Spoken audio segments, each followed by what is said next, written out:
DU के professor रतन लाल को विवादित पोस्ट के लिए गिरफ्तार किया जा चुका है और इस मामले में जो शिकायत करते हैं एडवोकेट विनीत जिंदल, वो इस समय हमारे साथ हैं।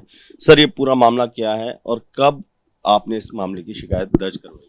देखिए, 2 दिन पहले मैंने एक पोस्ट देखा फेसबुक के ऊपर, जो कि दिल्ली यूनिवर्सिटी के प्रोफेसर हैं, जो अपने आप को हिस्ट्री का प्रोफेसर बोलते हैं, रतन लाल। उन्होंने एक ट्वीट किया था, पोस्ट किया था। उसके ऊपर उन्होंने लिखा था, अभद्र टिप्पणी की थी शिवलिंग को लेकर।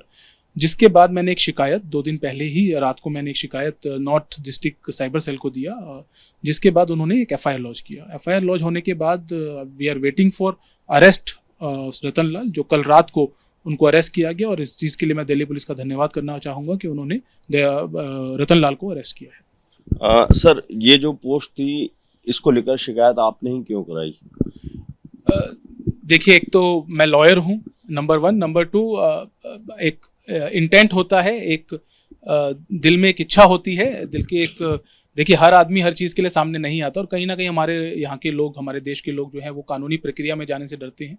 मुझे देखा, मेरा धार्मिक भावनाएं बिंगा हिंदू आहत हुई, और मैंने उसके बाद उसकी इन्फॉर्मेशन मैंने दिल्ली पुलिस को दी। सर, इस गिरफ्तारी को लेकर राजनीति भी शुरू हो चुकी है। साथ ही साथ जो दिल्ली यूनिवर्सिटी के प्रोफेसर्स हैं, लेक्चरर्स हैं और साथ ही साथ जो स्टूडेंट हैं, वो भी इसका विरोध कर रहे हैं और एक बड़ा जो है प्रोटेस्ट भी आज डीयू में हो रहा है, नॉर्थ कैंपस में। साथ ही साथ उनका ये कहना है कि फ्रीडम ऑफ स्पीच का ये मैटर है और इसमें गलत तरीके से मामला दर्ज किया गया है। इसको लेकर आपका क्या? देखिए, ये 2 अलग अलग चीज़ें हैं, मैं दोनों के ऊपर अलग अलग बात करना चाहूँगा। सबसे पहले, जो लोग इस आइडियोलॉजी को फॉलो करते हैं, या जो लोग रतन लाल को सपोर्ट कर रहे हैं, मैं उनसे एक सवाल पूछना चाहूँगा कि यही बात, अगर ये बात किसी और कम्युनिटी के लिए बोली गई होती, तो क्या आज वो प्रोटेस्ट कर रहे होते? नहीं। एक ट्रेंड सा है आजकल, मैं देख रहा हूँ पिछले 6 या 7 महीने से बहुत ज़्यादा बढ़ गया है कि आप आइए, हिंदू धर्म के लिए कुछ बोलिए, और उसके बाद आप समझते हैं कि मुझे अगर कुछ करा जाता है, कोई एफआईआर लॉन्च होता है या मेरे ऊपर कोई एक्शन होता है, तो आप एक विक्टिम काम करते हैं। आप कहते हैं मैं उस कम्युनिटी से हूँ इसलिए मुझे टारगेट किया जा रहा है। आप कहते हैं कि मैं उस कास्ट से बिलोंग करता हूँ, मुझे इसलिए टारगेट किया जा रहा है। तो ये गलत है। कम्युनिटी, धर्म किसी का भी हो, किसी को भी अधिकार नहीं है उसके ऊपर ओछी और आपत्तिजनक टिप्पणी करने का। मैं ये बिल्कुल कहना चाहूँगा, ये बात सिर्फ हिंदू धर्म की नहीं है, ये बात हर धर्म की है। चाहे वो मुस्लिम कम्युनिटी हो, उसके अगेंस्ट भी कोई बोलता है तो उसके ऊपर भी एक्शन होना चाहिए। लेकिन ये लोग सो कॉल्ड सोशल एक्टिविस्ट या प्रोफेसर जो अपने आप को बता रहे हैं दिल्ली यूनिवर्सिटी के, उनसे मैं ये सवाल पूछना चाहूँगा, क्या ये लोग, अगर किसी और कम्युनिटी के अगेंस्ट ये केस होता, तो क्या ये लोग ऐसी तरह का प्रोटेस्ट करते? नहीं।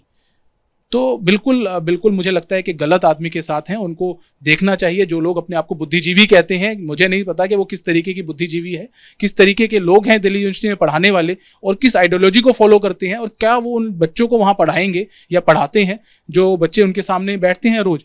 आप समझिए कि अगर आप किसी कम्युनिटी के लिए किसी को इंस्टिगेट कर रहे हैं, तो कितना आप ये, this is against our constitution, this is against our law of land. आप कैसे इस चीज को जस्टिफाई कर सकते हैं कि आप कुछ भी बोलेंगे, आप उसके बाद कहेंगे कि जी फ्रीडम ऑफ स्पीच है?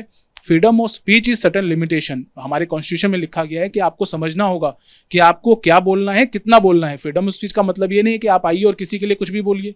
आपने बोला, आपने बात सिर्फ ज्ञानव्यापी मंदिर में मिले हुए शिवलिंग की बात नहीं की है, आपने बात की है शिवलिंग की।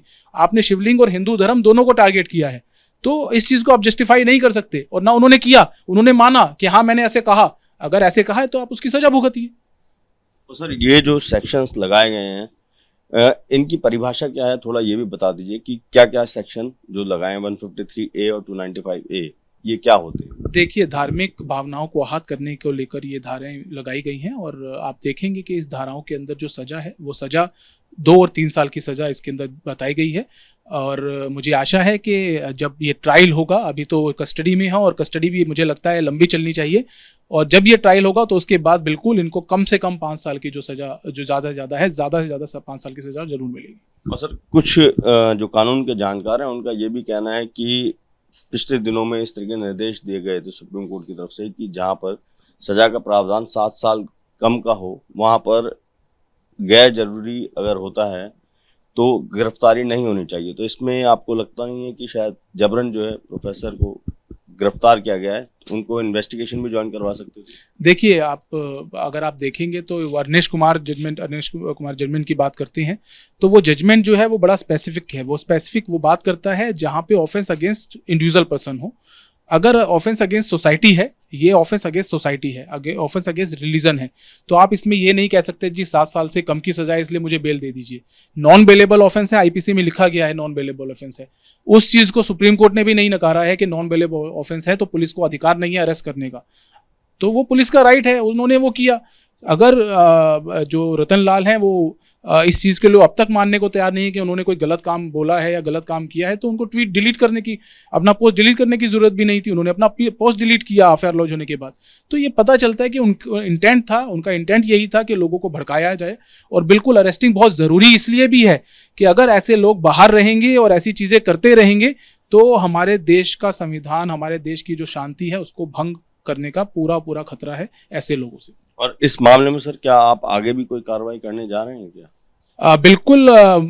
एक सेक्शन जो मुझे लगता है वो इस एफआईआर में अभी नहीं लॉन्च हुआ है, तो मैं बिल्कुल इसके ऊपर वर्क अपॉन कर रहे हैं हम लोग, और जरूरत होगी तो बिल्कुल इसके ऊपर आगे जाया जाएगा। तो ये आपने सुना, इस पूरे मामले की शिकायत करते हैं एडवोकेट विनीत जिंदल, जो ये कह रहे हैं कि प्रोफेसर रतन लाल की जो गिरफ्तारी है वो उचित है, उसको किसी भी तरीके से गलत नहीं ठहराया जा सकता है। जो लोग ये कह रहे हैं कि प्रोफेसर को गलत तरीके से गिरफ्तार किया गया है तो वो भ्रम पैदा कर रहे हैं, क्योंकि ये मामला किसी एक इंडिविजुअल का नहीं है, ये पूरी सोसाइटी को लेकर, एक धर्म को लेकर है, इसलिए इस मामले में गिरफ्तारी उचित है। कैमरा पर्सन दीपक चौधरी के साथ अभिषेक रावत, एबीपी न्यूज़, दिल्ली।